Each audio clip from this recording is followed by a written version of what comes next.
Hello. In this video, I'll be talking about practicing Tai Chi. My name is Robert Zalo. First, let's talk about the phrase Tai Chi. Many people in this part of the world use the phrase Tai Chi to describe what we're doing, and most people understand what they're talking about. But more correctly, more completely, we're studying Tai Chi Chuan. And we're studying Young style Tai Chi Chuan. There are actually different schools, different styles of Tai Chi in the world.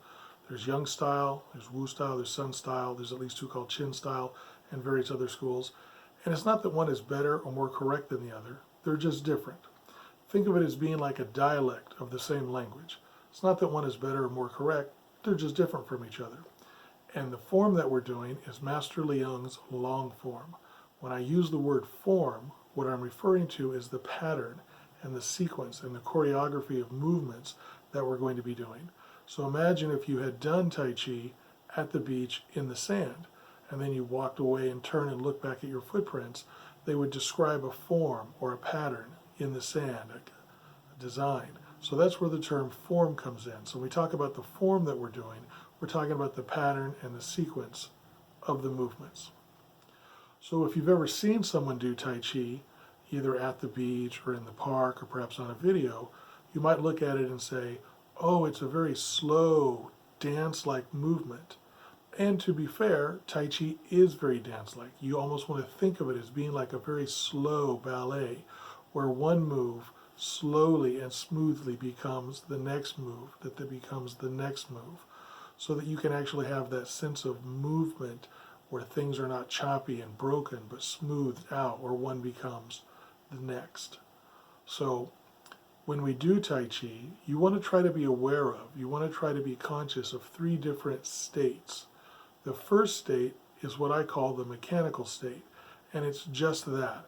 It's how do I mechanically create the movements? How do I control my body mechanically to create the movements as best possible? Where do I put this hand? Where do I put that hand? How do I step? How do I turn? How am I moving? How do I mechanically create the movements? And that just comes with practice. The next state is what I call a state of balance. And we all know what it feels like to be off balance, and we realize we have to change that. We have to fix that, just like real life. Usually changing and fixing our sense of balance comes from adjusting our stance or our posture or some combination thereof. So if you have a stance that's too narrow, it could be wider. If it's too short, it could be longer. Perhaps it could be a deeper stance or some combination of those ideas. So if you feel like you're off balance and your body is telling you, move your foot, move your foot, move your foot, that's probably what you should do, is move your foot. Your body knows how to keep you from falling down, how to lose your balance. So if it feels like you need to adjust part of your stance or your movement during the form, listen to your body. That's probably what you should be doing. Also, your posture. If you're leaning over, you're going to be getting tired very easily. You're going to be feeling like you're off balance. The issue is that we have our spine made up of many small parts that are very flexible.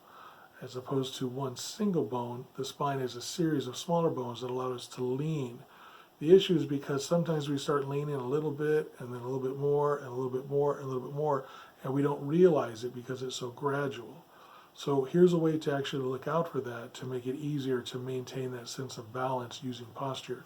Keep your chin parallel to the floor, because as soon as you start tilting your head down because you're arching your neck, and then your back, and then your waist, you're going to feel like you're off balance and not know how you got there.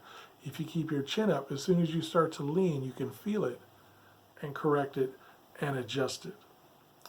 Now the third state, which sounds like it should be the easiest one, but usually is the most elusive one, is that state of relaxation.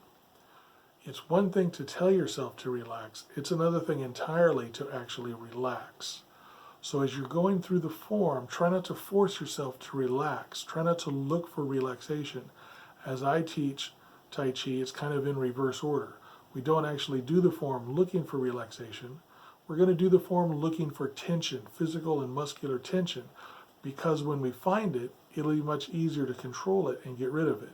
If you have a habit that you're doing and you don't know you're doing it, you're going to keep on doing it. Why?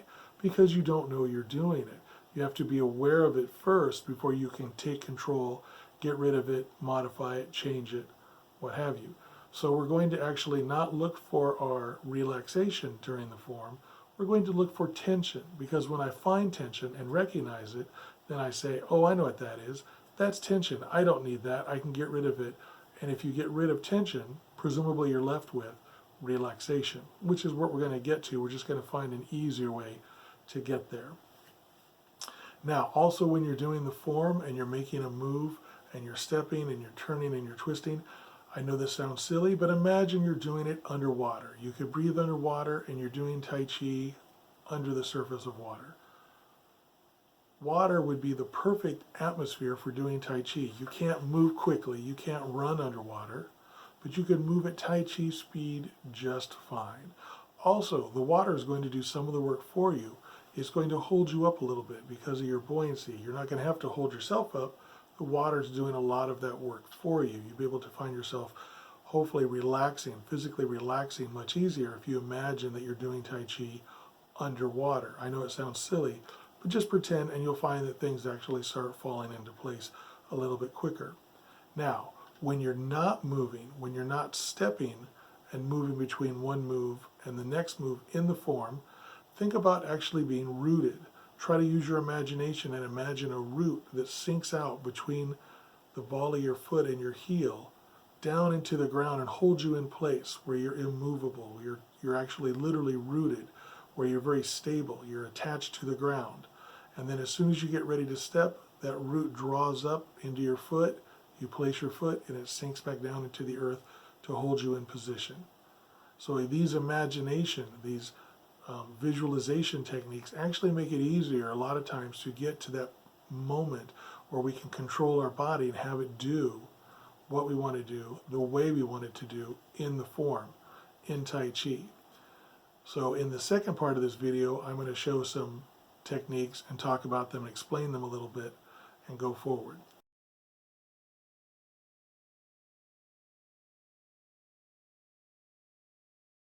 In this video, we'll talk about the beginning of Master Leung's long form of Young Style Tai Chi Chuan, starting in the position called Wu Qi, which we translate as potential energy. You have lots of energy, you're just not using it yet. So imagine you're standing, you're breathing, you're existing. You're not thinking about doing Tai Chi, you're just existing. If you stand at the beach with the ocean behind you and you hear the wave crash, it's like someone putting the key in and turning on the ignition. When you feel that and hear that, perceive it, that's when you begin. From here, from Wu Qi, preparation. Beginning.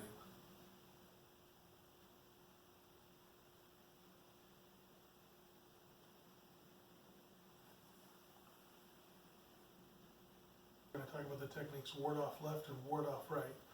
The idea behind ward off left or ward off right is to actually advance, to spring forward in defense as opposed to backing up or retreating in a defensive move. The way that you would jump off the ground is to bend your knees, straighten the legs, launching upward. We're doing the same thing, but instead of jumping up, you want to jump forward and using only one leg. So you would put all the weight over that one leg, bend it, and then straighten it to push yourself forward. So ward off left is also known as grass sparrow tails in some schools, because when you're done, it looks like you're petting or grasping the tail of a bird that's sitting on your arm. From Wu Qi, preparation, beginning.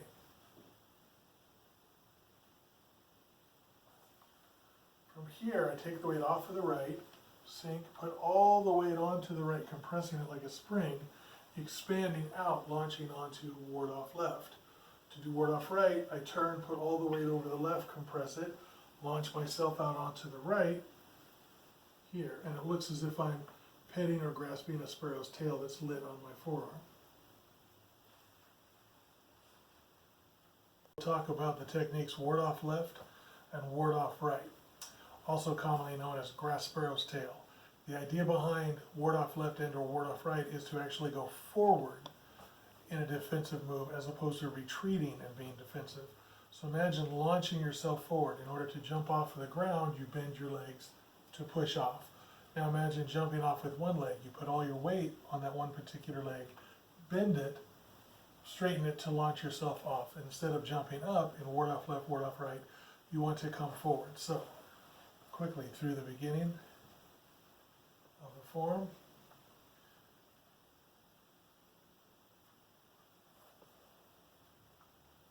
From here, I set up the right leg to have all that weight pushing me out onto the left, warding off left.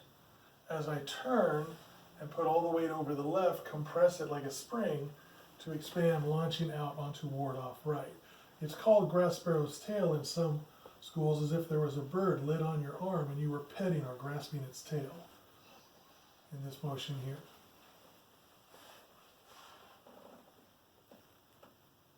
You know, we're talking about specific hand movements of the technique roll back in the Tai Chi Chuan long form of Master Leon, Young style. So, as we showed in the previous video, from here, going into press. I'm going to come closer. From here, you'll notice my left hand reaches across the front of the body, rotates as it slides slightly out of the way so that it's palm facing inward. It stays there for a moment as I retreat, pointing the right forearm up. The left hand will rotate palm up as I twist the waist and pull it out away from the body at the elbow.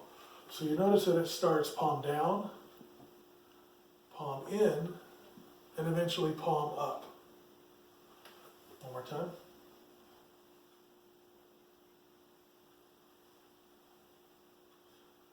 Leading into press.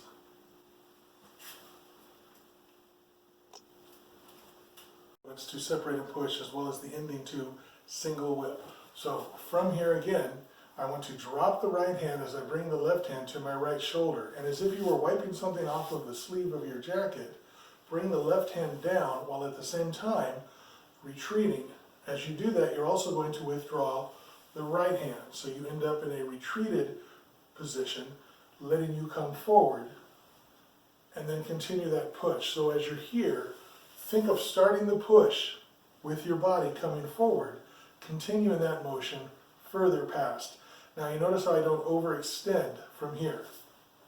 From here, this allows me to retreat away from the hands in the setup for my single whip.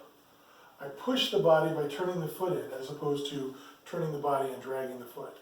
When I get to here, the left hand comes under the right, and the right hand will form this configuration, and I'll bring it back. If you were to look, you'll see it looks like I'm holding onto a needle with all four fingers and my thumb as I bend the wrist as much as I can comfortably. I keep it in this position as I turn the body, forcing the hand out thus. Now, as I turn and finish, this left hand will place itself in front of the face, will drift slightly to my left in front of my shoulder as I turn the hand palm away. Try not to think of a pushing away motion. It's more of a wiping motion from one side to the other. This will end up with the edge of your shoulder. So if I was silhouetted in a doorway, I wouldn't break my own silhouette.